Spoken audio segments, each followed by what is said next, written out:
Hey! Est-ce qu'on a là aujourd'hui? La vidéo du jour sera un projecteur, le Apollo P40. Allez, on commence directement par le contenu de la boîte.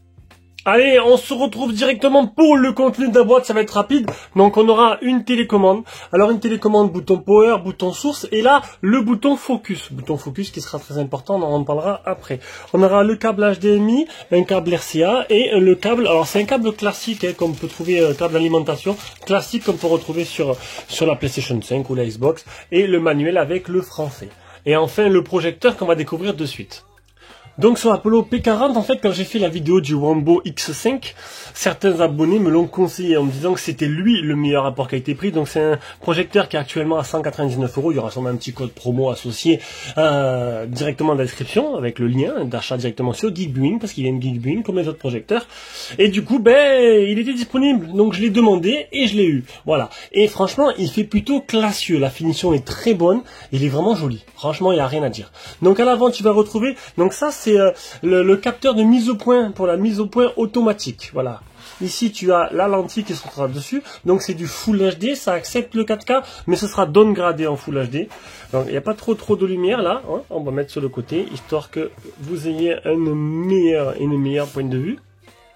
Sur le côté gauche, tu vas retrouver le haut-parleur plus la prise de courant. À l'arrière, tu vas y retrouver le port HDMI, le port AV, le port auxiliaire, USB 1, USB 2 et au-dessus, le bouton Power, tout simplement. Voilà. Et sur l'autre côté, le dernier côté, il n'y a tout simplement rien du tout. Voilà. Donc, au niveau des caractéristiques, Bluetooth 5.0, je vous l'ai dit, c'est du Full HD, donc il accepte le 4K. Alors il est HDR10 compatible. Sa luminosité est de 700 nc, il a la mise au point automatique et des trapèzes, la mise au point automatique tout simplement, et aussi la mise au point automatique des trapèzes. Haut-parleur 10 watts, voilà. Et niveau télécommande, alors c'est pas une télécommande avec capteur, c'est une télécommande qui marche à 360 degrés, donc ça c'est plutôt très intéressant, pas besoin de pointer le projecteur pour pouvoir l'utiliser, voilà. Maintenant on va passer directement à l'utilisation. Allez, du coup, on se retrouve sur l'écran de projection. Donc là, on a une image, on est en plein jour. J'ai laissé la fenêtre ouverte et on peut voir que on pourra utiliser en plein jour, même si c'est pas idéal, tout simplement mon projecteur avec les 700 nc lumens du projecteur. Donc là, le projecteur, il n'est pas vraiment à plat, il est un peu surélevé parce que si on met en plat l'image, en fait, c'est un projecteur qui se mettra à plat sur une surface et en fait, il faudra avancer ou reculer pour avoir tout simplement la grandeur de l'écran. Donc là, je suis à 3 mètres de distance, comme d'habitude à chaque fois, 3 mètres de distance. J'ai une image qui atteint presque les 2,60 m, un peu moins, 2,58 m. Et j'ai une image qui... Donc là, je suis au premier démarrage, j'ai rien eu à faire, je suis tombé directement sur la présentation qu'il y a là. Et en fait, j'ai une image qui grâce à la correction automatique des trapèzes et la mise au point automatique, est parfaite. Voilà, la mise au point est parfaite. Les trapèzes, j'ai rien à toucher. Contrairement au Wambo X5 où les trapèzes, c'était pas très bien géré, il fallait le faire manuellement. Là, c'est la perfection. Une fois les volets fermés dans le noir complet, on a une image très lumineuse avec de très belles couleurs. Honnêtement, franchement, je regrette pas du tout d'avoir demandé ce projecteur-là. Merci aux quelques abonnés, je le répète, qui m'ont conseillé de le prendre, qui m'ont dit que c'était vraiment le rapport prix du moment. Alors pour l'instant, j'en suis qu'au début de la vidéo, mais on va découvrir petit à petit un peu les caractéristiques, un peu ce qu'il est capable de faire. Et puis on va approfondir un peu tout ça. Donc, contrairement au Wambo, il faudra une source externe. Ce n'est pas un projecteur qui a un OS intégré, tu as un petit truc simple, tu pourras lire des vidéos, musique, picture, mais tout ça, ce sera si tu branches dessus ou un disque dur en réseau ou un disque dur externe. Tu pourras faire du AirPlay, du Miracast avec ton téléphone Android ou Apple. Après, tu as la sélection des sources à gauche, HDMI, AV, Bluetooth, et tu pourras utiliser comme haut-parleur. On verra après ce que ça donne au niveau du son avec les haut-parleurs de 10 watts. On va passer directement aux paramètres. Bon, dans les paramètres, rien de vraiment exceptionnel. Voilà, l'OS est limité, c'est vraiment pas un OS vraiment. Donc, paramètres réseau, paramètres Bluetooth, à propos de, retour aux paramètres d'usine, réglage de la date, paramètres de langue, donc les mis en français. Et ce qui nous intéresse le plus, c'est paramètres de projection. Et là, pareil, c'est assez limité. Donc, le mode d'installation, si tu veux le mettre au plafond, voilà, protection de bureau en arrière, sur le plafond ou vers l'arrière. Donc c'est toi qui choisis, mais on va laisser classique. Autocorrection multidirectionnelle, autocorrection horizontale, autocorrection verticale, autofocus une fois démarrant. Donc une fois démarré, je vous l'ai dit, la mise au point s'est fait tout seul. j'ai rien à dire là-dessus. Vous pouvez vous constater comme moi que l'image est vraiment magnifique. On va maintenant y brancher une source externe qui sera une Xbox Series S. Et puis on va lancer un peu des films, on va écouter le son. Là, vous pouvez entendre la soufflerie. Je vais faire le silence total. C'est léger, un peu comme une petite clim qui est en route. C'est pas trop bruyant. Ça fait son petit bruit, mais bon, une fois le film lancé, normalement, ça devrait plus trop poser de problème. Allez, du coup, on va passer directement sur la source HDMI. Et je vais vous montrer, donc avec le bouton dédié de la télécommande, qu'on peut faire tout simplement une mise au point. Donc là, il va faire la mise au point des trapèzes et la mise au point automatique du focus. Voilà, vous avez pu voir les trapèzes qui se sont mis en place, le focus aussi, donc tout va, voilà, tout est nickel. Franchement, rien à dire là-dessus.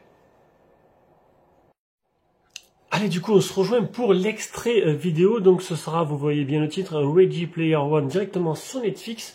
Tant pis pour les droits d'auteur. Je teste un projecteur et je peux en passer. Ça, c'est la passion qui parle.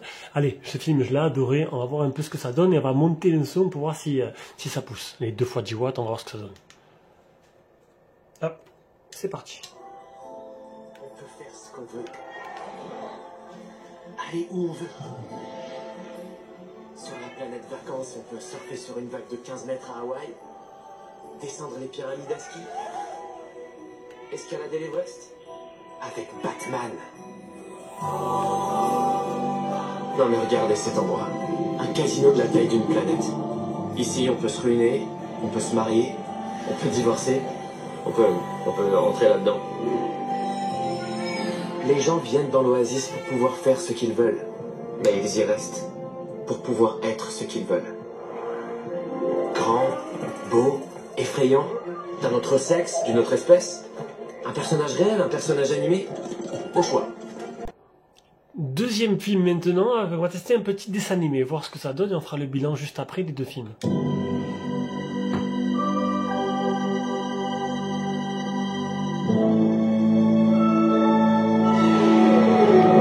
Dernière année d'école primaire, la dernière pour être gâtée, pour être Cette année sera un bâtard. Petit soldat, big glacé, chocolat, toboggan, foot bruyant, pot de poulet, jusqu'à ce qu'on me Christophe. Dernière année d'école primaire, j'ai le plus grand des petits, j'ai fait du chemin. Allez, donc là, allons faire un petit bilan. Donc au niveau de l'image, ben, rien à dire. Franchement, l'image est parfaite, très belle image. Donc une diagonale, je vous l'ai dit, de 2,58 m, presque 2,60 m, avec 3 mètres de recul. Un son, le son, ben rien à dire, les haut-parleurs de 10 watts font très bien leur travail, je les ai poussés à fond, ils ne grésillent pas, et vous pourrez facilement vous passer d'une barre de son, tout simplement. Mais voilà, si vous voulez vraiment brancher un système sonore, vous avez quand même tout simplement le Bluetooth 5.0, et donc du coup, ça fera très bien son travail. Donc niveau image et son, rien à dire, c'est très bien pour le prix, je suis même surpris de la qualité. Allez, la partie jeu se fera sur Black 4 Blood. Ouais, j'ai désinstallé Call of Duty. Donc Black 4 Blood FPS multijoueur. Voir un peu si la latence empêche de jouer. Là pour l'instant ça réagit très bien. Donc on a toujours une image qui est plutôt jolie. Un son plutôt agréable.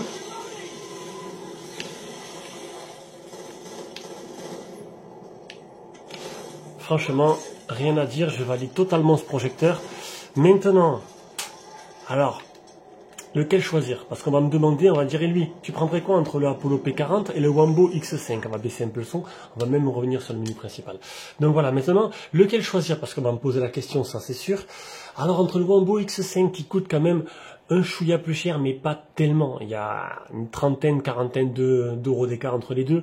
Mais dans le Wambo X5, vous avez quand même donc une mise au point automatique et des trapèzes aussi automatiques, même si la mise au point des trapèzes sur le mien ne marche pas correctement, alors que sur celui-là elle marche correctement. Niveau image, c'est à peu près kiff-kiff. Hein. Franchement, elle est très belle des deux côtés.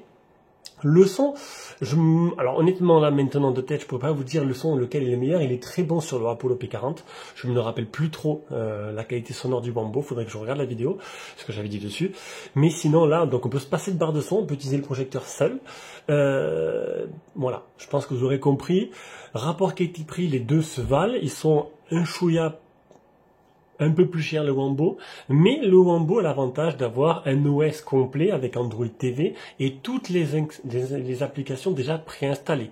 Même s'il faut fouiller un peu, qu'ils ont un peu caché Google TV dedans, elles y sont toutes installées et donc du coup, pas besoin d'y mettre un appareil externe. Donc du coup, pour la simplicité d'utilisation, je serais plus pour prendre le Wambo. Voilà, après ce 20 budget plus serré, ce Apollo P40 fera largement l'affaire. Allez, j'espère que cette vidéo vous a plu et on se rejoindra pour une prochaine vidéo. Ciao, ciao.